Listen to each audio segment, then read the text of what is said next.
உன்னால எப்படி கட்டுப்படுத்த முடியும்? இது வன்னியர். இன்னைக்கு எங்களுடைய உழைப்பு இருக்கு. இன்னைக்கு இந்த மாதிரி எத்தனை பெண்கள் வேலை இல்லாம நிக்கிறோம். அந்த காரணம் என்ன? எங்களுடைய நியாயமான போராட்டத்தை கோரிக்கையை சொல்ல கூட இந்த தமிழ்நாட்டில் எங்களுக்கு இடம் இல்லைன்னா இந்த சென்னை எதுக்கு நாங்க இங்கே உட்காந்துருக்கோம்? எங்களுக்கு 1 மணி நேரம் 2 மணி நேரம் டைம் கொடுத்துருந்தா போயிருக்கோம், முடிஞ்சிருக்கோம்.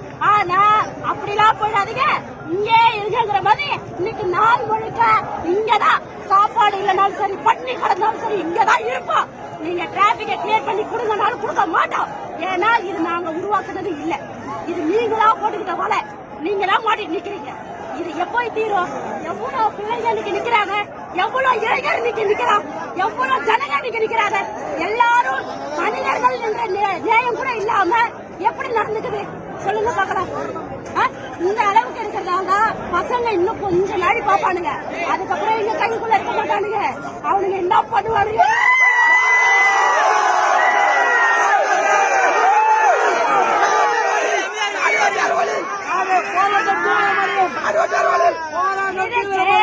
நாங்கள் பொறுப்பு அல்ல, பாட்டாளி மக்கள் கட்சியும் பொறுப்பு அல்ல. இதற்கெல்லாம் முழுக்க முழுக்க நீங்களே காரணம். சரிங்களா? இன்னைக்கு நாங்க அமைதியா வந்துட்டு போகக்கூடிய ஒரு நிகழ்ச்சிய இல்ல இல்ல இது பத்தாது, இதை விட பெருசா இருக்கணும் அப்படிங்கிற அளவுக்கு நீங்க உருவாக்கிருக்கீங்க. ரொம்ப மகிழ்ச்சி, சந்தோஷம்.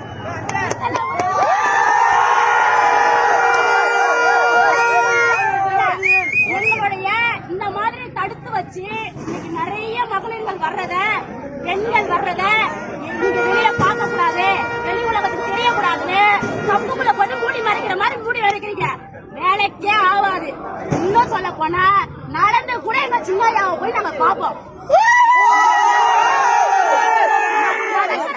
உங்ககிட்ட பர்மிஷன் கேட்கணும் அவசியம் இல்லப்பா. நான் என் ஊரு, என் சென்னை, நான் நடந்து போவேன். சரியா? நீ இன்னும் சென்னை தான், நீ நடந்து போலாம். தமிழ்நாட்டுக்குள்ளதான் இருக்க, நீ படி நடந்து போலாம். நான் ஒரு போராட்டம் ஆர்ப்பாட்டம்னு சொல்லிட்டு கூட நான் போல. ஆனா எங்களால முடியும், எல்லாம் முடியும். அமைதியா போறோம், சீண்டி பாக்கிறோம். அறவழி போராட்டம். என் பிள்ளைங்க இப்பவே கட்டு கடக்க மாட்டாங்க. இவங்களெல்லாம் நாங்க எப்படி கண்ட்ரோல் பண்ணுவோம்? அழகா ஜம்முன்னு எங்க அண்ணன் அண்ணனை பார்த்து நாங்க பேசுறத கேட்டுட்டு எங்களுடைய இடஒதுக்கீட்டு போராட்டத்தை துவக்கம் பண்ணிட்டு ஆரம்பிச்சு வச்சுட்டு அடுத்த 10 தொடர் போராட்டத்துக்கு தயாராகும். இதெல்லாம் எதுவுமே விடல பாருங்க.